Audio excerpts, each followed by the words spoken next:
भारत के सबसे hi tech railway station का नाम रानी कमलापति रेलवे स्टेशन हो गया है। पहले इसका नाम हबीबगंज रेलवे स्टेशन हुआ करता था। आज ये रेलवे स्टेशन किसी इंटरनेशनल एयरपोर्ट को भी मात देता है, लेकिन हम स्टेशन की भव्यता की नहीं बल्कि उसकी दिव्यता की बात करेंगे और दिव्यता इस रेलवे स्टेशन के नाम में है।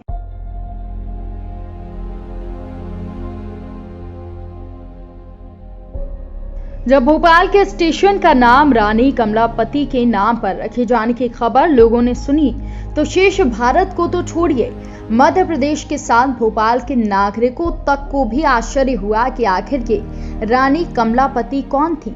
भोपाल को तो नवाबों ने बसाया है। भोपाल में किसी हिंदू राजा का नाम अगर किसी ने सुना तो वो राजा भोज थे, तो फिर रानी कमलापति कहां से आ गई, ये सवाल सबके मन में था। और रानी कमलापति कौन है? यदि स्टेशन के नामांतरण के बाद ये सवाल आपके मन में भी उठा हो तो समझिए पिछले एक शतक के षड्यंत्र के परिणाम आंशिक रूप से आपके मस्तिष्क पर भी हुए हैं और वो हमारी जड़ों से हमें काटना चाहते थे। कुछ भी कहो, कुछ हद तक वो सफल भी हुए हैं। खैर, जिनके नाम पर स्टेशन का नाम रखा गया उन्हें रानी कमलापति को मध्य प्रदेश की पद्मावती भी कह सकते हैं। जैसे पद्मावती ने अपनी सम्मान की रक्षा के लिए जौहर किया, ठीक वैसे ही रानी कमलापति ने भी अपनी इज्जत बचाने के लिए जल समाधि ली थी। 16वीं सदी में समूचे भोपाल क्षेत्र पर हिंदू गौड़ राजाओं का शासन था। कमलापति गौड़ राजा निजाम शाह की पत्नी थी। भोपाल के पास गिरनौरगढ़ से वो राज्य का संचालन हुआ करता था। पर गद्दी का मोह कुटुंबियों में आया। राजा निजाम शाह के भतीजे आलम शाह, जिसकी बाड़ी पर शासन था, इसके मन में गिरनौरगढ़ को हड़पने का विचार आया। लड़ तो सकता नहीं था तो घटिया हरकत की। निजाम शाह को खाने पर बुलाया और खाने में जहर मिलाया, राजा को परलोक पहुंचा दिया। इसके बाद रानी अपने बेटे नवाज शाह की रक्षा के लिए बेटे को लेकर गिरनौरगढ़ से भोपाल आ गई। भोपाल के छोटे तालाब के पास रानी का महल था। रानी ने अफगानिस्तान से आए हुए मोहम्मद खान से अपने पति के हत्यारे आलम शाह को सबक सिखाने की बात कही। मोहम्मद खान 1 लाख रुपए के बदले काम करने को तैयार हुआ। उसने आलम शाह को मौत के घाट उतार दिया, पर रानी के पास उस समय धन की पूरी व्यवस्था न होने के कारण रानी ने भोपाल का एक हिस्सा मोहम्मद खान को दे दिया। कुछ समय बाद मोहम्मद खान स्वार्थी और विश्वासघाती प्रवृत्ति बड़ी होकर सामने आई। उसकी नियत पूरे भोपाल पर कब्जा करने की थी।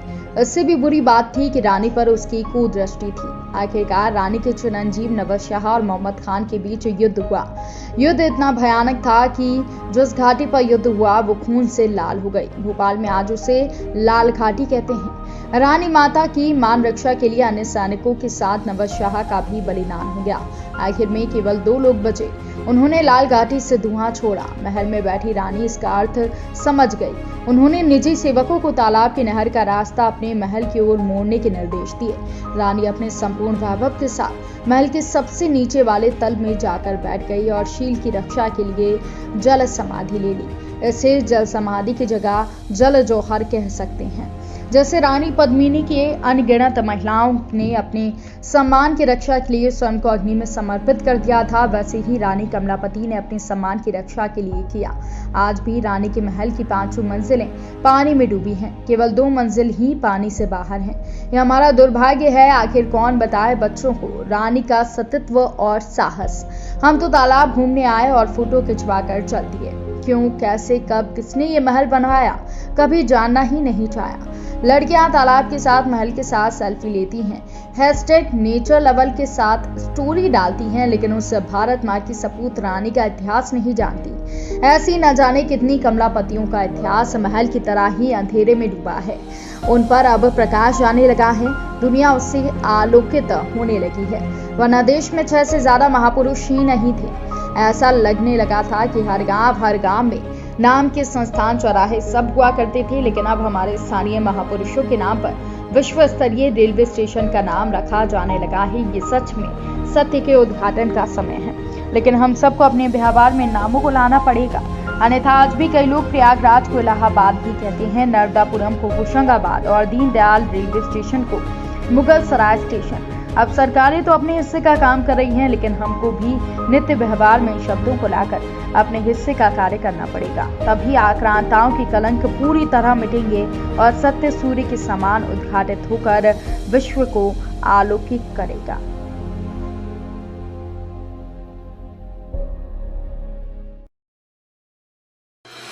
Rabindranath Tagore University, formerly known as ISECT University, the pioneers in skill development with focus on creating industry-ready professionals.